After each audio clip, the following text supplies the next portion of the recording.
ready? Okay, good. Snow White. Once upon a time, in the middle of winter, when the flakes of snow fell like feathers from the sky, a queen sat at a window set in an ebony frame and sewed. While she was sewing and watching the snow fall, the queen pricked her finger with a needle, and 3 drops of blood dropped on the snow. And because the bright crimson looked so beautiful on the white snow, she thought, "Oh, that I had a child as white as snow, and red as blood, and as black as the wood of this ebony frame." Soon afterward, the queen had a little daughter who was white as snow, red as blood, and had hair as black as ebony. And she was called Snow White. But when the child was born, the queen died. After a year had gone by, the king took another wife. She was a handsome lady, but she was proud and haughty, and could not bear to think that anyone could surpass her in her beauty. This queen had a wonderful mirror, and each time she looked into it, she would say, "Mirror, mirror on the wall, who is the fairest of us all?" And the mirror would answer, "Queen, thou art fairest of them all." And the queen was satisfied, for she knew the mirror always told the truth. But Snow White was growing ever taller and prettier, and grew to be as beautiful as the day, and more beautiful than the queen herself. So one day, when the queen asked the mirror, "Mirror, mirror on the wall, who is the fairest of us all?" the mirror answered, "Queen, thou art the fairest here I hold, but Snow White is fairer 1,000-fold." The queen was startled and turned yellow and green with envy. From that hour, her heart turned against Snow White, and she burned with secret hatred whenever she saw the young girl. Pride and envy grew like weeds in her heart until she had no rest day or night. At last, the queen called a hunter and said to him, "Take the child out in the forest, for I can no longer stand to have her in my sight. Kill her, and then bring me her heart as proof that you have done it." The hunter obeyed and led the child away. But when he drew his hunting knife and was about to pierce Snow White's innocent heart, she began to weep and said, "Ah, dear hunter, spare my life, and I will run deep into the wild forest and never come home again." The hunter took pity on her, because she was so lovely, and said, "Run away then, poor child. The wild beasts will soon make an end of her," he thought to himself. But then it seemed as if a stone had been rolled away from his heart, because he had not taken Snow White's life. As a little bear came by just then, he killed it, took out its heart, and carried it to the castle as proof to the queen. The poor child was now all alone in the great forest, and she looked at all the leafy trees and felt frightened and did not know what to do. So she began to run, and ran all over the sharp stones and through the thorns, and the wild animals passed close to her, but they did not harm her. She ran as long as her feet could carry, and, while evening closed in, she came up upon a little house and went into it to rest. Everything in the house was small, but I cannot tell you how pretty and clean it was. There stood a little table covered in a white tablecloth, on which there were 7 little plates, each plate with its own little spoon, and 7 little knives and forks, and 7 little teacups. Against the walls stood 7 little beds close together. Snow White was very hungry and thirsty, so she ate all little of the vegetables and bread on each plate and drank a drop of water from every cup, for she did not want to empty one cup entirely. Then, being very tired, she laid herself in one of the beds, but she could not make herself comfortable, for one was too long and another too short. The 7th bed, luckily, was just right.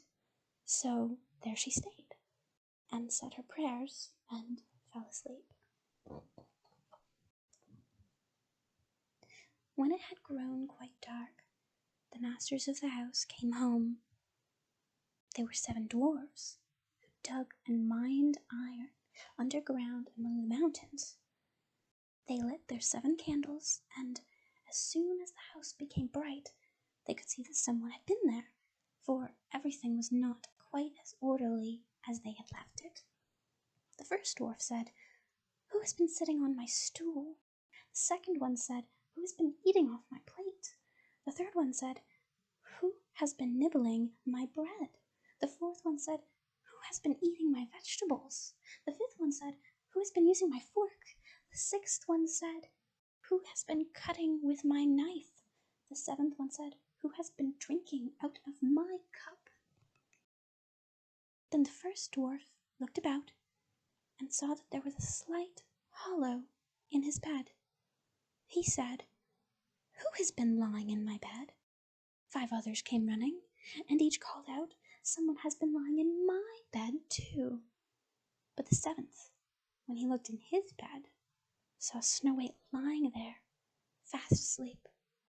He called the others, who gathered around the bed with cries of surprise, then fetched their 7 candles and cast the light on Snow White.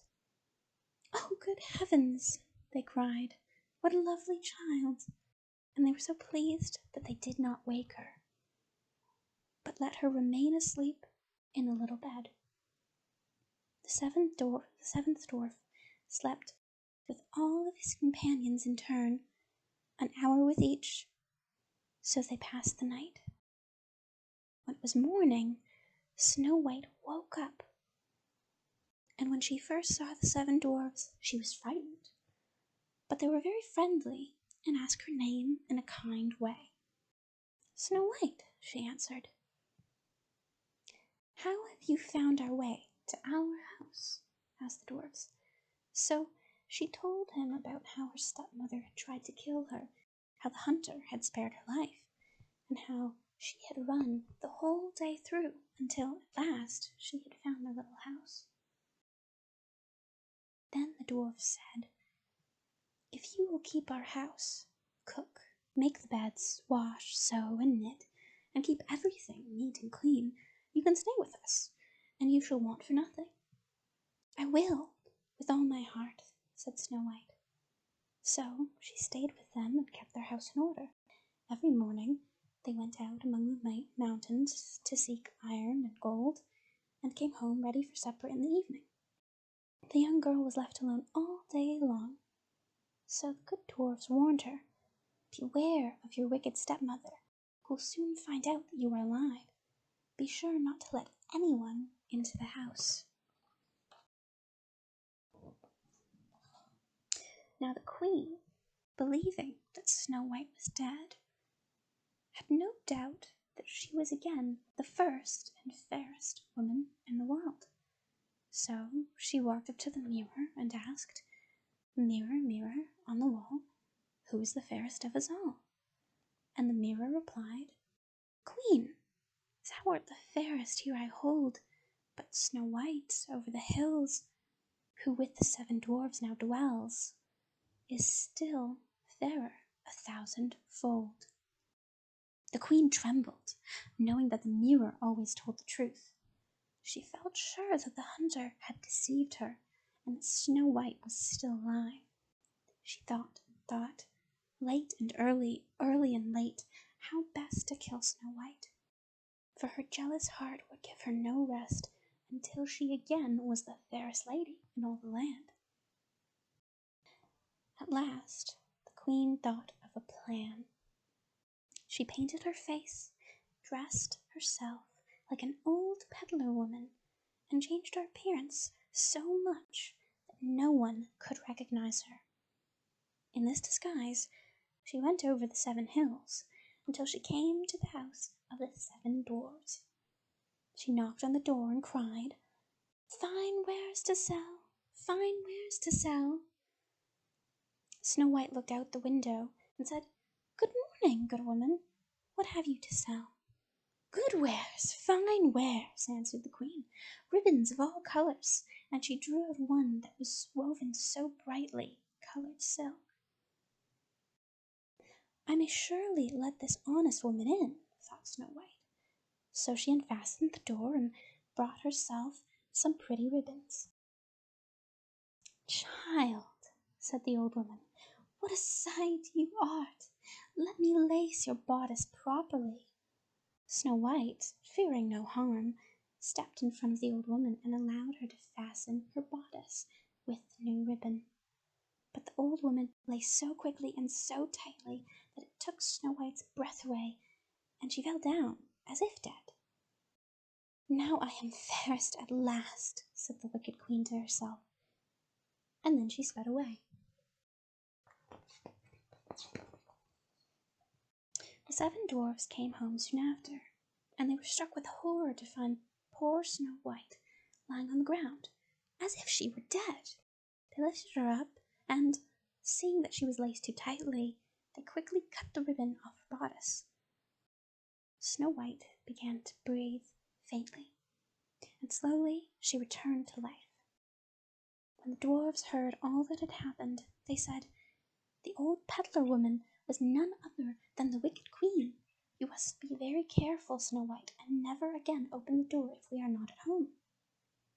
As soon as the wicked queen returned to the castle, she went to her mirror and asked, "Mirror, mirror on the wall, who is the fairest of us all?" And the mirror answered, as usual, "Queen, thou art the fairest, here I hold, but Snow White over the 7 hills, who with the 7 dwarfs now dwells, is fairer still 1,000-fold." When the queen heard this, she was so alarmed that all the blood rushed to her heart, for she knew at once that Snow White was still alive.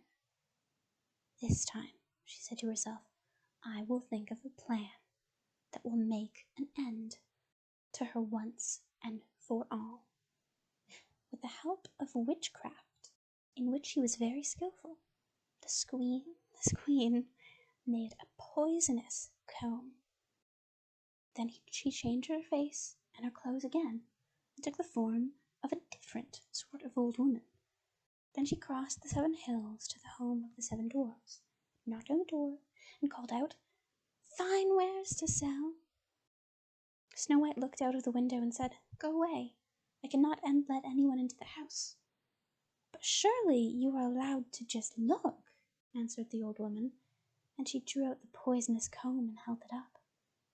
The girl was so pleased with the pretty comb that she let herself be tempted, and opened the door. After Snow White purchased the comb, the old woman said, "Now I will comb your hair properly." Poor Snow White did not know she was in danger, and let the woman begin. But the comb had scarcely touched her hair before the powerful poison began to work, and Snow White fell down senseless. "There, you paragon of beauty," said the little woman, "this is the end of you." And she quickly went away. Luckily, it was near evening, and the dwarfs returned soon after. When they found again Snow White lying lifeless on the ground, they at once suspected her wicked stepmother. They searched and found the poisonous comb, and as soon as they removed it, Snow White came to herself and told them what had happened. Again, the dwarfs told her she must be careful, and never to open the door to anyone. When the queen reached home, she stood before the mirror and asked, "Mirror, mirror on the wall, who is the fairest of us all?" The mirror answered, "Queen, Thou art the fairest, here I hold, but Snow White, over the 7 hills, who with the 7 dwarfs now dwells, is fairer still 1,000-fold. When the queen heard the mirror's reply, she quivered with rage. Snow White shall die, she cried, even if it costs me my own life. Then she went to a secret and lonely chamber where no one would ever find her, and there she made a deadly poisonous apple. Ripe and rosy, it was so beautiful to look upon that anyone who saw it would long to eat it. But whoever might eat even a little bit of it was certain to die. When the apple was ready, the queen painted her face, disguised herself as a peasant woman, and again journeyed over the 7 hills to the house of the 7 dwarfs. When the old woman knocked on the door, Snow White put her head out of the window and said, "I cannot open the door to anybody. The 7 dwarfs have forbidden it." "Very well," replied the pleasant woman. "I only want to be rid of my apples. Here, I will give you one of them." "No," said Snow White, "I cannot take it." "Are you afraid of being poisoned?" said the old woman. "Look here, I will cut the apple in 2, and you can eat the rosy side, and I will eat the white." Now the fruit was so cleverly made that only the rosy side was poisonous.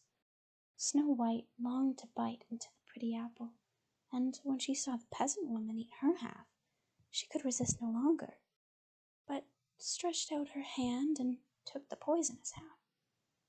No sooner had she tasted the fruit than she fell lifeless to the ground. The wicked queen, laughing loudly, glared at Snow White with a terrible look and cried, "Oh, you who are white as snow, red as blood, and black as ebony, the 7 dwarfs cannot bring you back to life this time." When the queen arrived home, she asked again her mirror, "Mirror, mirror on the wall, who is the fairest of us all?" The mirror at last answered, "Queen, thou art the fairest of them all." Then her jealous heart had as much peace as a jealous heart can ever know. When the dwarfs came home in the evening, they found Snow White lying breathless and motionless on the ground. They feared that she indeed was dead. They lifted her up, searched to see whether she had anything poisonous about her, loosened her dress ribbons, combed her hair, and washed her with water, but it was all in vain, for they could not bring the darling girl back to life. They laid her down, and all the 7 dwarfs sat themselves around her, and they wept and mourned for 3 long days. Then they would have buried her, but she still looked so fresh and alive, and had such lovely rosy cheeks. "We cannot lower her into the dark earth," they said. So they had a coffin of glass made for her, so that she could be seen from every side. They laid her in it, writing her name on the outside in letters of gold, telling her that she was the daughter of the king. Then they placed the coffin on the mountainside above, and one of them always stayed by it and guarded it. But there was little need to guard it at all, for even the wild animals came and mourned for Snow White. The birds came too, first an owl, then a raven, and last of all, a little dove. Snow White lay in her coffin unchanged for many long, long years.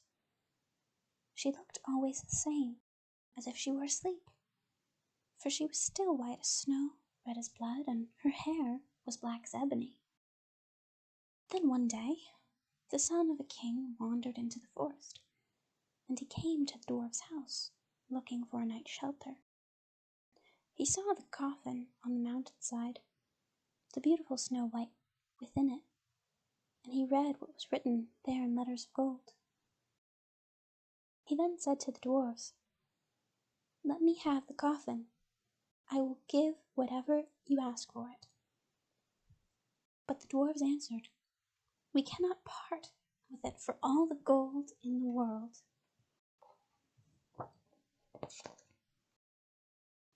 I beg you, give it to me, for I cannot live without seeing Snow White, and, although she is dead, I will prize and honor her as my dearest treasure.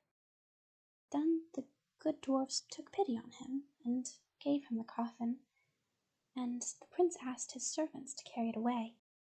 As they were going along, they stumbled over a bush, and the shaking forced a bit of the poisonous apple out of Snow White's mouth. Immediately she opened her eyes, raised the coffin lid, and sat up, alive once more.